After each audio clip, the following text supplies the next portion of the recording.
ಕರ್ನಾಟಕದಲ್ಲಿ ಒಬ್ಬ ಸಂತನನ್ನು ನೋಡಲು ಭಾರತದ ಮೂಲೆ ಮೂಲೆಗಳಿಂದ ಉತ್ಸುಕರಾಗಿ ಬರಿಗಾಲಲ್ಲಿ ಬರುತ್ತಾರೆ ಎಂದರೆ ಯಾರಿಗಾದರೂ ಅರೆಕ್ಷಣ ಆ ಜಾಗದ ಮಹತ್ವದ ಬಗ್ಗೆ ಕುತೂಹಲ ಮೂಡುತ್ತದೆ.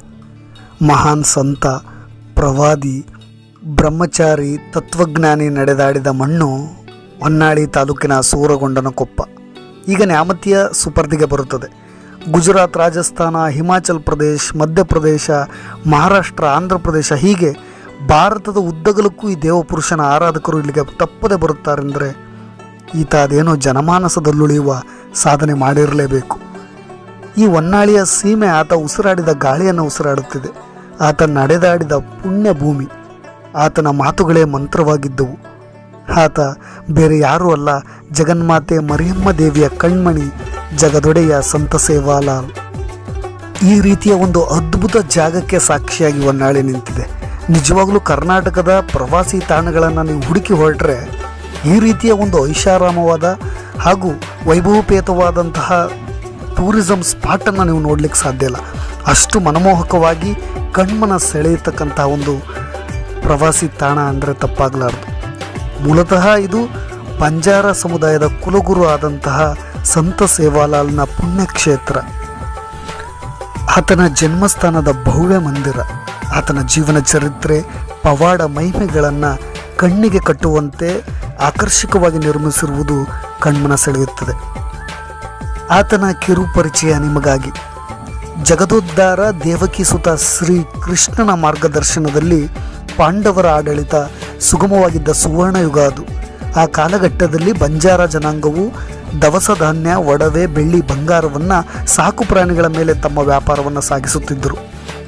ಬಂಜಾರರದು ತಮ್ಮದೇ ಲಿಪಿರಹಿತ ಸಂವಹನ ಭಾಷೆ, ತಮ್ಮದೇ ಆದ ಆಕರ್ಷಕ ಉಡುಗೆ ತೊಡುಗೆ, ವಿಭಿನ್ನ ಸಂಸ್ಕೃತಿ, ಕಸೂತಿ ಹಾಕುವ ನೈಪುಣ್ಯ ಕುಶಲ ಕಲೆಯೊಂದಿಗೆ ಗುರುತಿಸಿಕೊಂಡಿದ್ದ ಸಮುದಾಯ ಗ್ರಾಮೀಣ ನೃತ್ಯಗಳಲ್ಲಿ ತೊಡಗಿಕೊಂಡು ಸಾಂಸ್ಕೃತಿಕ ಸಾಂಕೇತಿಕ ಕಲೆ ಮೂಲಕ ಗಮನ ಸೆಳೆದಿದ್ದರು. ಶ್ರೀ ಸೇವಾಲಾಲ್ ಮತ್ತು ಮಾತಾ ಮರಿಯಮ್ಮ ಪ್ರಮುಖ ಆರಾಧ್ಯ ದೈವಗಳಾಗಿವೆ. ಅಲೆಮಾರಿ ಜೀವನದಿಂದ ಒಂದು ಕಡೆ ತಾಂಡಗಳಾಗಿ ನೆಲೆನಿಂತ ನಾಗರಿಕತೆಯು ವೈಶಿಷ್ಟ್ಯತೆಯಲ್ಲಿ ಪರಿವರ್ತನೆಯ ಮೂಲಕ ಈಗ ತನ್ನದೇ ಧಾರ್ಮಿಕ, ಸಾಮಾಜಿಕ ಹಾಗೂ ಸಾಂಸ್ಕೃತಿಕ ಛಾಪನ್ನು ಉಳಿಸಿಕೊಂಡು ಬೆಳೆಸಿಕೊಂಡು ಬಂದಿದೆ. ಸಂತ ಸೇವಾಲಾಲ್ನ ಸುಗುಣಾಂತರಂಗನ ಜನನಕ್ಕೆ ರೋಚಕ ಘಟನೆಯೂ ಕೂಡ ಇದೆ. ಇತ್ತ ಭೀಮಾನಾಯ್ಕ್ ಮತ್ತು ಧರ್ಮಿಣಿ ಬಾಯಿಯರಿಗೆ ಸಂತಾನ ಭಾಗ್ಯ ಕೂಡಿ ಬರಲಿಲ್ಲ. ಬಂಜೆತನದ ಕರುಳ ಕುಡಿಯ ಸೌಭಾಗ್ಯವಂಚಿತಳಾಗಿದ್ದ ಧರ್ಮಿಣಿ ಬಾಯಿ ಸದಾ ಚಿಂತಿತಳಾಗಿದ್ದಳು. ಭೀಮಾನಾಯ್ಕ ಸಂತಾನಕ್ಕಾಗಿ ಪರಮೇಶ್ವರನ ಕುರಿತು ಉಗ್ರ ಕಠೋರ ತಪಸ್ಸನ್ನಾಚರಿಸುತ್ತಿದ್ದಾನೆ. ಇತ್ತ ಅದೇ ಸಂದರ್ಭದಲ್ಲಿ ಸ್ವರ್ಗದಲ್ಲಿ ತಾಯಿ ಜಗನ್ಮಾತೆ ಮರಿಯಮ್ಮ ತನಗೊಬ್ಬ ಸದ್ಭಕ್ತ ಬೇಕೆಂದು 6 ಜನ ಸಹೋದರಿಯರೊಂದಿಗೆ ಕಠಿಣ ತಪಸ್ಸು ಮಾಡುತ್ತಿದ್ದಾಳೆ.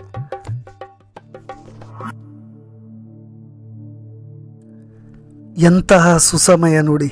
ಈ ಸುಸಂದರ್ಭದಲ್ಲಿ ನಾರದನ ಸಲಹೆಯಂತೆ ತ್ರಿನೇತ್ರನಾದ ಶಿವನು 3 ಗುಳಿಗೆಗಳನ್ನು ಜಗನ್ಮಾತೆ ಮರಿಯಮ್ಮ ದೇವಿಯ ಕೈಯಲ್ಲಿಟ್ಟು, ಇವುಗಳನ್ನು 3 ಒಂದೇ ಮನೆಯಲ್ಲಿ ಬಂಜೆತನ ಹೊಂದಿರುವವರಿಗೆ ನೀಡು, ನಿನ್ನ ಬೇಡಿಕೆ ಈಡೇರುತ್ತದೆ ಎಂದ. ಶಿವನಿಚ್ಛೆಯಂತೆ ಜಗನ್ಮಾತೆ ಭೂಲೋಕದಲ್ಲಿ ಒಂದೇ ಮನೆಯಲ್ಲಿರುವ 3 ಬಂಜೆಯರಿಗೆ ಹುಡುಕಾಟ ನಡೆಸುತ್ತಿರುವಾಗ ನಾರದನ ಮಾರ್ಗದರ್ಶನದಲ್ಲಿ ಒಂದು ಆಕಳು, ಒಂದು ಕುದುರೆ ಮತ್ತು ಧರ್ಮಿಣಿ ಬಾಯಿ ಈ 3 ಬಂಜೆತನದ ನಿರ್ಮೂಲನೆಗಾಗಿ ಜಗನ್ಮಾತೆ ಮರಿಯಮ್ಮ ದೇವಿಯು ಮುದುಕಿಯ ರೂಪ ತಾಳಿ ಭೀಮಾನಾಯ್ಕನ ಮನೆಗೆ ಬಂದು ನೀಡಿದಳು. ಇದರ ಫಲವಾಗಿ ತಾಯಿ ಜಗನ್ಮಾತೆಯ ಕೃಪಾಶೀರ್ವಾದದೊಂದಿಗೆ ಮತ್ತು ಶಿವನ ಆಣತಿಯಂತೆ ಧರ್ಮೋದ್ಧಾರಕ ಕರುಣಾಮೂರ್ತಿ ಅಜೇಯನಾಗಿ ಭೂಲೋಕದಲ್ಲಿ ಅವತಾರ ಪುರುಷನಂತೆ ಜನ್ಮ ತಾಳುತ್ತಾನೆ.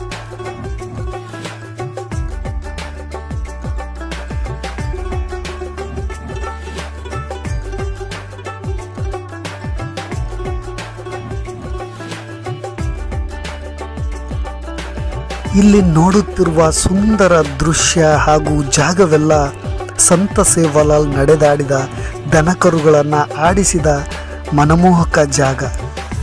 ಅಂತಹ ಪವಾಡ ಪುರುಷ, ಮಹಿಮಾ ಪುರುಷ ಉಸಿರಾಡಿದ ಗಾಳಿ ಈ ಸುತ್ತಣ ಜಾಗದಲ್ಲಿದೆ.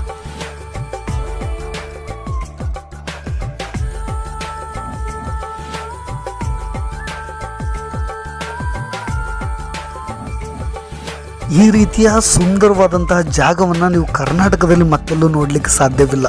ಅದೆಷ್ಟು ಚಂದದಿ ಸಂತ ಸೇವಾಲಾಲ್ನ ಜೀವನ ಚರಿತ್ರೆಯನ್ನು ಕಣ್ಣಿಗೆ ಕಟ್ಟುವಂತೆ ನಯನ ಮನೋಹರವಾಗಿ ರೋಚಕವಾಗಿ ಈ ಜಾಗದಲ್ಲಿ ಮೂಡಿಸಿದ್ದಾರೆ ಅಂದರೆ ನಿಜವಾಗ್ಲೂ ಆ ಜಾಗಕ್ಕೊಮ್ಮೆ ನಾವೆಲ್ಲರೂ ಭೇಟಿ ಕೊಟ್ಟರೆ ಅದರ ನೈಜ ಅನುಭವವನ್ನು ಕಾಣಬಹುದು.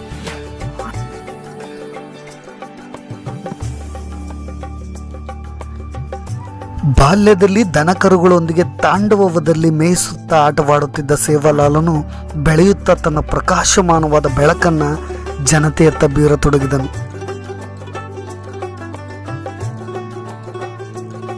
ಕಣ್ಣ ಕ್ಷಿತಿಜದ ಎಲ್ಲೆಯ ಗಡಿಯ ಮೀರುವವರೆಗೂ ಹಸಿರನ್ನು ನಿಮ್ಮ ಕಣ್ಣಿಗೆ ಕಟ್ಟುವಂತೆ ನಿರ್ಮಿಸಿರುವುದು ಹಾಗೂ ಬೆಳೆಸಿರುವುದು ಕೂಡ ಆಕರ್ಷಕ. ಹಾಗೆ ಸೇವಾಲಾಲನು ಸವಾರಿ ಮಾಡಿದ ಕುದುರೆಯ ಒಂದು ಪ್ರತಿಮೆಯೂ ಕೂಡ ಇಲ್ಲಿ ಕಣ್ಮನ ಸೆಳೆಯುತ್ತದೆ. ಇದೇ ಆ ಮಹಿಮಾ ಪುರುಷನ ಪುಣ್ಯ ನೆಲೆ, ಅದೇ ಸೇವಾಲಾಲ್ನ ಮೂರ್ತಿ. ಅದೆಂಥ ಕ್ಷಮಾಗುಣ, ಅದೆಂಥ ವಚನ ಆಭರಣ, ವೈರಾಗ್ಯ, ಚಿತ್ತಕಾಗ್ರತೆ, ನಿರಹಂಕಾರ. ವಾಹ್, ಅದೆಂತಹ ಬಾಳನ್ನು ಬದುಕಿದ ಸಂತ ಸೇವಾಲಾಲ್. ಸಂತ ಸೇವಾಲಾಲ್ ಚಿತೆಯ ಮೇಲೆ ಮಲಗಿ ಕೊನೆಗಾಲದಲ್ಲಿ ಭಕ್ತರಿಗೆ ಉಪದೇಶವನ್ನು ಕೂಡ ನೀಡಿದ್ದನು. ಬ್ರಿಟಿಷರು ದೇಶವನ್ನು ಸುಲಿಗೆ ಮಾಡುತ್ತಾರೆ, ಬಾದಶಾಹನ ಆಳ್ವಿಕೆ ಕೊನೆಯಾಗುತ್ತದೆ, 12 ಹರದಾರಿಗೆ ದೀಪ ಕಂಡೀತು, 13 ತಾಂಡಗಳಿಗೆ ಒಬ್ಬ ನಾಯಕ ದೊರೆತಾನು ಎಂದು. ಅದೆಲ್ಲವೂ ಈಗ ಸತ್ಯ. ಸಂತ ಸೇವಾಲಾಲ್ನ ಜನನಕ್ಕೆ, ಆತನ ಮಾರ್ಗದರ್ಶನಕ್ಕೆ ನೇರ ಪ್ರೇರಕವಾಗಿದ್ದ ತಾಯಿ ಜಗನ್ಮಾತೆ ಮರಿಯಮ್ಮನ ದೇವಸ್ಥಾನವನ್ನು ಇಲ್ಲಿ ಕಾಣಬಹುದು. ಸದಾ ನಾವು ಸೇವಾಲಾಲ್ ದೇವಸ್ಥಾನಗಳ ಮುಂದೆ 2 ಜಂಡಗಳನ್ನು ಕಾಣಬಹುದು. ಕೆಂಪು ಜಂಡ ದೇವಿಯದು, ಬಿಳಿ ಜಂಡ ಸಂತ ಸೇವಾಲಾಲ್ನದು. ಇವೆರಡೂ ಧ್ವಜ ಎಲ್ಲ ಕಡೆಗೂ ಇರಲಿ ಎಂದು ಸಂತ ಕೊನೆಗಾಲದಲ್ಲಿ ಹೇಳಿದ್ರು. ಹಾಗೆ ಈ ಪವಾಡ ಪುರುಷ ಮತ್ತು ಮಹಿಮಾ ಪುರುಷ ಜನಿಸಿದಾಗ ಆತನ ನಾಮಕರಣ ಶಾಸ್ತ್ರದ ತೊಟ್ಟಿಲು ಶಾಸ್ತ್ರವನ್ನು ಕೂಡ ಅಷ್ಟೇ ಅಚ್ಚುಕಟ್ಟಾಗಿ ನೈಜವಾಗಿ ನಿರ್ಮಿಸಿದ್ದಾರೆ. ಸ್ವಾಭಾವಿಕವಾಗಿ ನಮ್ಮ ಕಣ್ಣು ಮುಂದೆಯೇ ನಡೆಯುತ್ತಿರುವ ನೇರ ದೃಶ್ಯದಂತೆ ಕಾಣಬಹುದು. ಸೂರಗೊಂಡನಕೊಪ್ಪದಲ್ಲಿ ನೀವು ನೋಡಿರುವ ಎಲ್ಲ ಜಾಗಗಳಿಗಿಂತ ಸ್ವಲ್ಪ ವಿಭಿನ್ನ ವಿಶೇಷ ಅಂದರೆ ಸಪ್ತಮಾತೃಕೆಯರ ಪವಿತ್ರ ಕೊಳ. ಆ ಪವಿತ್ರತೆಯೂ ಕೂಡ ಆ ಜಾಗವನ್ನು ನೋಡಿದ ಮೇಲೆ ನಮಗೆ ಆಗ ಅನಿಸುತ್ತೆ. ಅದಕ್ಕೆ ಸ್ವಲ್ಪ ನಿಗದಿತ ಶುಲ್ಕವನ್ನು ಕೂಡ ವಿಧಿಸಿದ್ದಾರೆ. ಆದರೂ ಕೂಡ ಆ ನಿಗದಿತ ಶುಲ್ಕವನ್ನು ಮೀರಿ ಒಂದು ನೈಜ ಅನುಭವವನ್ನು, ಸಂತೋಷವನ್ನು ಆ ಜಾಗ ನೀಡುತ್ತೆ. ಆ ಸಪ್ತಮಾತೃಕೆಯರ ಪವಿತ್ರ ಕೊಳದ ಎಂಟ್ರೆನ್ಸಲ್ಲೇ ನಿಮಗೆ ಒಂದು ಹುಲ್ಲು ಹಾಸಿನ ಕ್ರೀಡಾಂಗಣವನ್ನು ಕೂಡ ಕಾಣಬಹುದು. ಅದು ನೈಜವಾದ ಗೊಂಬೆಗಳನ್ನು ಸ್ವಾಭಾವಿಕವಾಗಿ ಕ್ರಿಕೆಟ್ ಕ್ರೀಡಾಪಟುಗಳ ರೀತಿಯಲ್ಲಿ ನಿರ್ಮಿಸಿರುವುದು ಕೂಡ ನಮಗೆ ತುಂಬ ಸಂತೋಷವನ್ನು ಹಾಗೂ ಮನಸ್ಸಿಗೆ ಮುದವನ್ನು ಕೂಡ ನೀಡುತ್ತೆ. ಈಗ ನೋಡ್ತಾ ಇರೋದೇ ಸಪ್ತಮಾತೃಕೆಯರ ಪವಿತ್ರ ಕೊಳ. ನಾವು ಭೇಟಿ ನೀಡಿದಾಗ ಸ್ವಲ್ಪ ನೀರು ಕಮ್ಮಿ ಇತ್ತು ಅನಿಸುತ್ತೆ. ನಿಜವಾಗ್ಲೂ ಆ ಕೊಳ ಪೂರ್ತಿ ನೀರು ತುಂಬಿದಾಗ ಇನ್ನೂ ಸುಂದರವಾಗಿ ಕಾಣುತ್ತೆ. ಪ್ರತಿಯೊಬ್ಬ ಪ್ರವಾಸಿಗರು ಕೂಡ ಆ ಸಂತ ಸೇವಾಲಾಲ್ನ ಕ್ಷೇತ್ರಕ್ಕೆ ಬಂದಾಗ ಈ ಪವಿತ್ರ ಕೊಳವನ್ನು ಮಿಸ್ ಮಾಡ್ಕೊಂಡು ಹೋಗಲೇಬಾರ್ದು. ಎಲ್ಲ ಪ್ರವಾಸಿಗರನ್ನು ಕೂಡ ಅಲ್ಲಿ ಸ್ವಲ್ಪ ಹೊತ್ತು ಕಾಯಿಸಿದ್ರು. ಆದರೂ ಕೂಡ ಅದಾದ ನಂತರ ನಮ್ಮನ್ನೆಲ್ಲ ಹೊಳಗೆ ಬಿಟ್ಟಾಗ ಆ ಸಪ್ತ ಮಾತೃಕೆಯರನ್ನ ನೋಡಿ ತುಂಬ ಖುಷಿಯಾಯಿತು.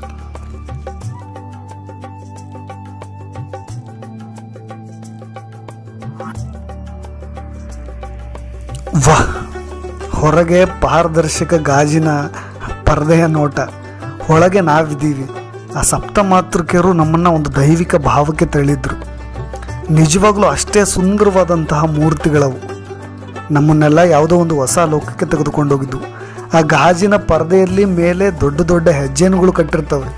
ನಾವು ಗಾಜಿನ ಮುಡ್ತಾ ಇದ್ದೀವೋ ಅಥವಾ ಹೆಜ್ಜೆನನ್ನು ಮುಡ್ತಾ ಇದ್ದೀವೋ ಅನ್ನೋ ಭಾವ ಎಲ್ಲವೂ ಕೂಡ ತುಂಬ ಖುಷಿ ಕೊಡ್ತು.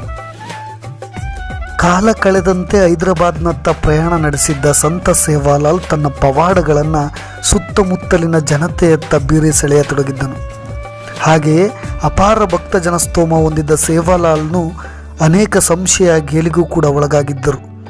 ಅಜ್ಮೀರದ ನರಸಿಂಗದಾದ ತನ್ನ ಚಿಂಗರ್ಯ ಎಂಬ ಹುಡುಗನಿಗೆ ಹುಡುಗಿ ವೇಷ ಹಾಕಿ ಈತನಿಗೆ ಮಕ್ಕಳ ಭಾಗ್ಯ ಕರುಣಿಸು ಎಂದು ಆತನಲ್ಲಿ ಬೇಡಿಕೆ ಇಟ್ಟನು. ಆದರೆ ಸಂತ ಸೇವಾಲಾಲ್ರು ಪರಿಪರಿಯಾಗಿ ಹೇಳಿದರೂ ಕೂಡ ಆತನ ಬಣ್ಣ ಬಯಲು ಮಾಡುವ ಒಂದು ಹುನ್ನಾರವನ್ನು ನರಸಿಂಗ್ ದಾದಾ ಮಾಡಿದ್ದ. ನಂತರ ಮನೆಗೆ ಹೋಗಿ ನೋಡಿದಾಗ ಚಿಂಗರ್ಯ ಪೂರ್ತಿಯಾಗಿ ಹುಡುಗಿಯಾಗಿ ಬದಲಾಗಿದ್ದ. ಸತ್ತ ವ್ಯಕ್ತಿಯನ್ನು ಬದುಕಿಸಿದ್ದು, ಚಿಂಗರ್ಯ ಹುಡುಗ ಹುಡುಗಿಯಾಗಿದ್ದು, ಜೂರಿ ರಾಜನ ಹಡಗನ್ನು ಪಾರು ಮಾಡಿದ್ದು, ಪೇನಗಂಗಾ ನದಿ ದಾಟಿದ್ದು, ಹೀಗೆ ಅನೇಕ ಪವಾಡ ವಿಸ್ಮಯಗಳನ್ನು ಸೃಷ್ಟಿಸುತ್ತಾ ಪರಿಹರಿಸುತ್ತಾ ನರಮನುಷ್ಯನಾಗಿದ್ದ ಸಂತ ಸೇವಾಲಾಲ್ ದೇವತಾ ಮನುಷ್ಯನಾದ. ಇಲ್ಲಿ ಸಮುದಾಯಕ್ಕೆ ಆತ ಮಾರ್ಗದರ್ಶನ ಮಾಡುತ್ತಿರುವ ಒಂದು ನೈಜ ದೃಶ್ಯವನ್ನು ಕೂಡ ಕಾಣಬಹುದು. ಇವೆಲ್ಲವೂ ಕೂಡ ಸುರಗೊಂಡರ ಕೊಪ್ಪದಲ್ಲಿ ಅತ್ಯಂತ ಸ್ವಾಭಾವಿಕವಾಗಿ ಮೂಡಿಬಂದಿದೆ. ನಿಮ್ಮೆಲ್ಲ ಪ್ರಯಾಣವನ್ನು ಪ್ರಯಾಸ ಇಲ್ಲದಂತೆ ಇವೆಲ್ಲ ದೃಶ್ಯಗಳು ಕೂಡ ಕಾಣಬಹುದು. ನಯನ ಮನೋಹರವಾಗಿ ಕಾಣಬಯಸುವ ಇವೆಲ್ಲ ಚಿತ್ರಣಗಳು ಕೂಡ ನಮ್ಮನ್ನು ಒಂದು ಹೊಸ ಸ್ವರ್ಗಕ್ಕೆ ಕರೆದೊಯ್ಯುತ್ತವೆ. ಬಂಜಾರ ಸಮುದಾಯದವರ ಸಾಂಸ್ಕೃತಿಕ ಕಲೆ, ಅವರ ಬದುಕಿನ ರೀತಿ ರಿವಾಜುಗಳು ಹಾಗೂ ಅವರ ಧಾರ್ಮಿಕ ಸಾಮಾಜಿಕ ಕಟ್ಟುಪಾಡುಗಳು ಹಾಗೂ ಕಸೂತಿ ಕಲೆಯಲ್ಲಿನ ಶೈಲಿ ಇವೆಲ್ಲವನ್ನು ನಮಗೆ ನೈಜವಾಗಿ ಕೃತಕ ಗೊಂಬೆಗಳ ಮುಖಾಂತರ ನಮ್ಮ ಕಣ್ಣು ಮುಂದೆ ತರುವಲ್ಲಿ ವಿಭಿನ್ನ ಪ್ರಯತ್ನವನ್ನು ಸೂರಗೊಂಡನ ಕೊಪ್ಪದಲ್ಲಿ ಮಾಡಲಾಗಿದೆ. ನಮ್ಮ ಪ್ರಯಾಣವೂ ಕೂಡ ಅಷ್ಟೇ ಹೊಸ ಅನುಭವಗಳನ್ನು ನೀಡುತ್ತದೆ. ಏನೇ ಆಗಲಿ, ಇಂಥ ಮಹಾಪುರುಷ ಜನಿಸಿದ ಆ ಪುಣ್ಯಕ್ಷೇತ್ರಕ್ಕೆ ಒಮ್ಮೆ ಭೇಟಿ ಕೊಡಲೇಬೇಕು. ನಿಮ್ಮ ಪ್ರವಾಸದ ಆಯ್ಕೆ ಗೊಂದಲಮಯವಾಗಿದ್ದರೆ ಮೊಟ್ಟ ಮೊದಲ ಆಯ್ಕೆ ಈ ಕ್ಷೇತ್ರವಾಗಿರಲಿ. ಹಾಗೂ ಈ ರೀತಿಯ ವಿಭಿನ್ನ ಕ್ಷೇತ್ರಗಳ ಬಗ್ಗೆ ತಿಳಿದುಕೊಳ್ಳಬೇಕಾದರೆ ಆ ಕುತೂಹಲ ನಿಮಗಿದ್ದಲ್ಲಿ ನನ್ನ ಯೂಟ್ಯೂಬ್ ಚಾನಲ್ನ ಸಬ್ಸ್ಕ್ರೈಬ್ ಮಾಡಿ ಹಾಗೂ ಬೆಲ್ ಬಟನನ್ನು ಒತ್ತೋದು ಮಾತ್ರ ಮರಿಬೇಡಿ. ಇಷ್ಟವಾಗಿದ್ದಲ್ಲಿ ಶೇರ್ ಕೂಡ ಮಾಡಿ.